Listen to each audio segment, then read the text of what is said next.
Just days after an attempted ceasefire, Iran has launched fresh missile strikes targeting Israel. Tensions between these two nations, already high, have once again boiled over, putting the Middle East on edge. But why did the ceasefire fail, and what could this mean for the future of both countries and the world?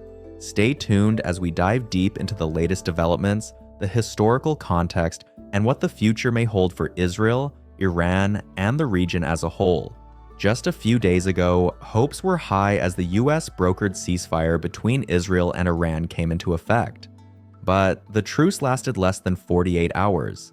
Iran fired multiple missiles at Israeli cities, including Haifa and Tel Aviv, both major metropolitan areas. Israel responded with targeted airstrikes on Iranian military installations, including a significant blow to Iran's Fordo nuclear facility. This escalation raises questions. What is fueling this renewed conflict? Can peace ever be achieved? And how could this impact the global balance of power? Let's break it all down. The recent escalation comes after months of increased tension. Let's take a look at how we got here. In the first week of June 2025, Iranian-backed militant groups in Syria launched several small-scale attacks on Israeli military convoys. These attacks, while relatively minor, were seen as provocations that Israel quickly retaliated against. In response, Iran deployed missiles into Israeli territory, further escalating the situation. However, things came to a head on June 23rd when US President brokered a temporary ceasefire agreement, largely under the pressure of international actors like the European Union and the United Nations. But as of June 24th, the ceasefire was broken. According to reports from the Israeli Defense Forces, IDF, Iran's military targeted civilian and military infrastructure across Israel with missiles. Iran, on the other hand, accuses Israel of breaching the truce by conducting airstrikes in Syrian territory, which Tehran considers an act of war. With both sides blaming each other, the situation now hangs in a delicate balance. One of the key factors in this escalating conflict is Iran's nuclear program. Over the years, Iran's nuclear ambitions have become a constant source of tension.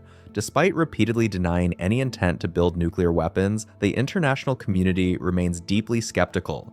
Israel, which itself has nuclear capabilities, has made it clear that it will not tolerate a nuclear-armed Iran.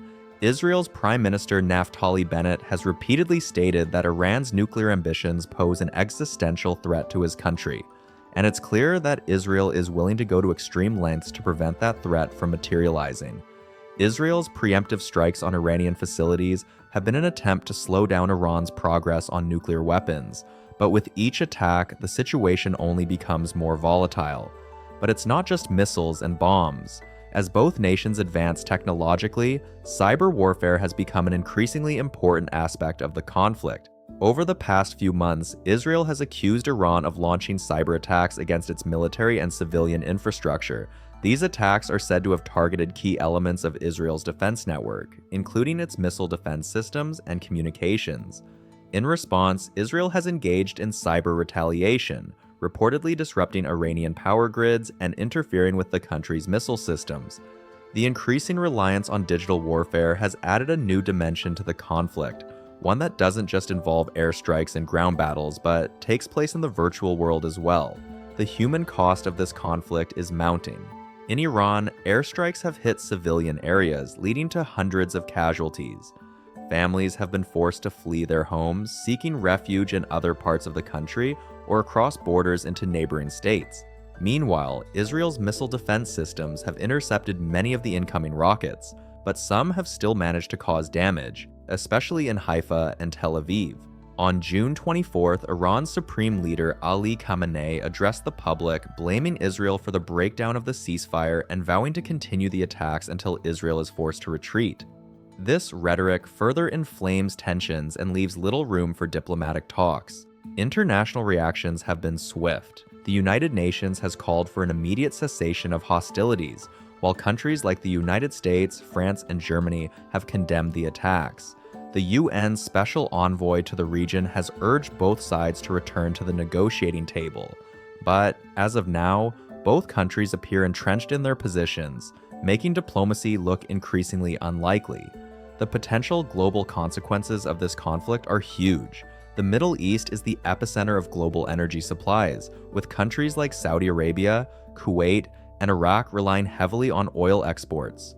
A full-scale war between Israel and Iran could disrupt global oil markets, leading to skyrocketing prices that could have ripple effects across the world's economy. In addition, Israel's allies, particularly the United States and Western European nations, could become involved if Israel is severely threatened.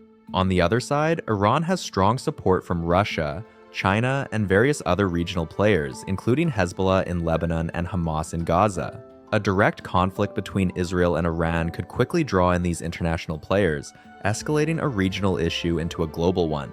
So, where do we go from here? The situation is delicate, and the world is holding its breath. Will this be another moment of brinkmanship, or will it escalate into a full-scale war? What's clear is that the Iran-Israel conflict is far from over. The world is watching closely as both sides make their next moves.